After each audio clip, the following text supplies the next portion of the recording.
There is a planet called Viltrum. It is not the place they told you about.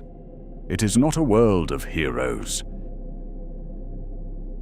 Once, long before the Empire, before the blood and the silence between stars, Viltrum was something else. It was a world that had achieved a perfect global society. No illness, no murder, no war. A relative utopia. A world at peace with itself. Their High Council looked out across that peace and was not satisfied. Council members argued that rather than rest in their newfound perfection, the Viltrumites had a responsibility. Lesser races, they said, deserved the chance to develop, to rise, to be helped toward the same level of greatness. It was agreed upon unanimously. A committee was formed. They called it the World Betterment Committee. They would find planets at a crucial stage of development, not too far along, not too far behind, just ripe. Scientists would descend to the surface. Defense systems would be installed from orbit. A team would remain behind, to watch, to help. That was the story they told. But then something changed. The High Council of Viltrum looked inward. They did not see potential. They saw weakness. It was decided, calmly, collectively, without chaos, that in order for their people to obtain interstellar dominance, the weak had to be removed, not exiled, removed. It was described, by those who carried it out, as a very messy process. When the dust settled, the Viltrumite population had been cut nearly in half. Half. Neighbors, families, children who did not measure up to a standard no one had asked for. Gone. What emerged from the ashes of that old society was a fierce, unbeatable warrior race. That was the word they used. Emerged, as though something had been born, something had. Once their battle-scarred planet had been repaired, they set their sights outward. The World Betterment Committee was dissolved. In its place, the World Conquering Committee. The mission was the same: find planets at a crucial stage of development. But the final step was different now. Send a team down to the surface to announce the takeover. Races who cooperated were given access to Viltrumite technology, an improvement in the quality of life under Viltrumite rule. Those who did not cooperate, there are no records of what happened to those who did not cooperate. The Empire grew.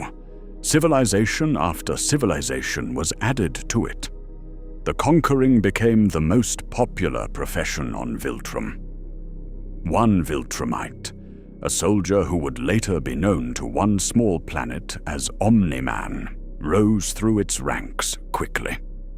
He was stationed at the very edge of the ever-growing empire. The forefront, the bleeding tip. He said it was messy work. He said he would not lie. He enjoyed it. There was nothing, he said, he would not do for Viltrum. No civilization they set their sights on went unconquered. It did not matter if it took 100 hours or 100 years. They were unstoppable. For a time. Empires stretch, armies thin. As the Viltrumite reach spread across the galaxy, their forces became stretched too far, too thin, trying to maintain what they had taken.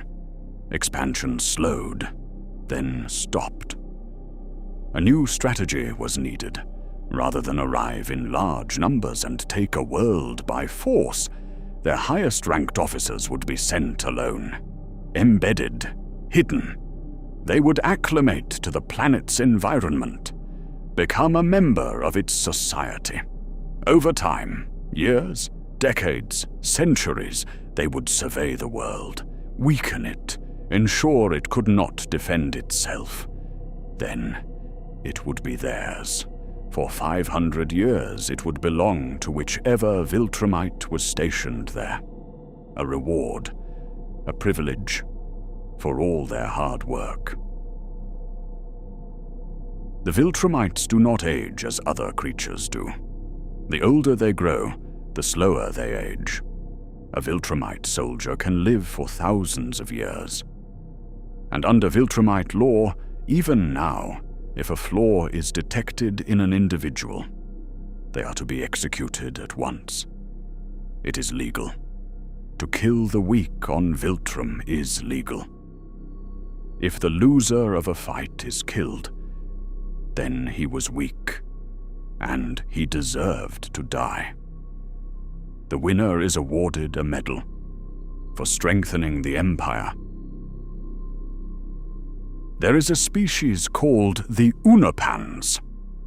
Life on their world ended when the Viltrumites invaded. Like a plague of unequaled potency, the Viltrumites swept across the planet, conquering it in a matter of days.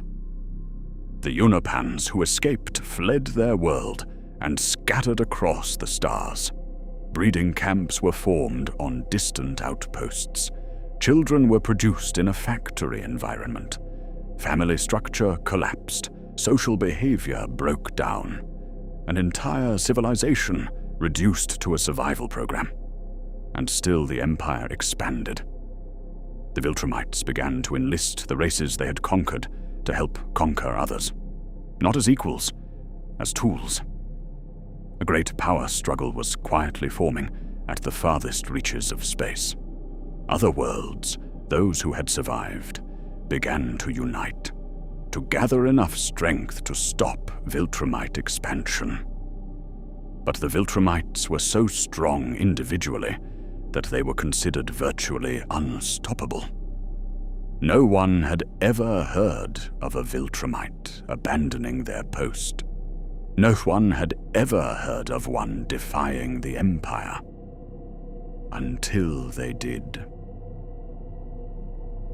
One soldier stood on a small, quiet planet. He had lived as a Viltrumite for thousands of years. He had served. He had conquered. He had risen through the ranks on the strength of his devotion. And then, on a world he was sent to weaken, he grew fond of its people. He said he had no choice but to raise his child as a human. He said, for a time, he was happy in his new life. But he knew it could not last. That soldier told his son the truth, eventually. Not the version from childhood, not the World Betterment Committee, not the scientists sent to assist. The real version. He said, Viltrum was a planet that had achieved a perfect global society. But it didn't happen the way I told you. He described the purge without flinching. He described the half that did not survive. He described the ashes. He described what emerged from them. And he said, we were unstoppable. The Viltrumite Empire is not a story of strength.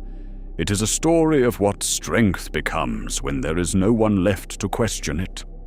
A perfect society turned inward and devoured itself. What survived called itself superior. What survived spread across the galaxy and called its hunger a gift to lesser races. What survived wrote its laws in the bodies of the weak. There is a planet called Viltrum. It is out there, somewhere, scarred, repaired, ancient, and its people are still out there too, embedded, watching, waiting. 500 years is a long time to wait. For a Viltrumite, it is nothing. The blood of Viltrum is only the beginning. The Omni-Codex holds the dark history of 1,000 universes. Leave your mark and subscribe to the archive. the Codex will open again.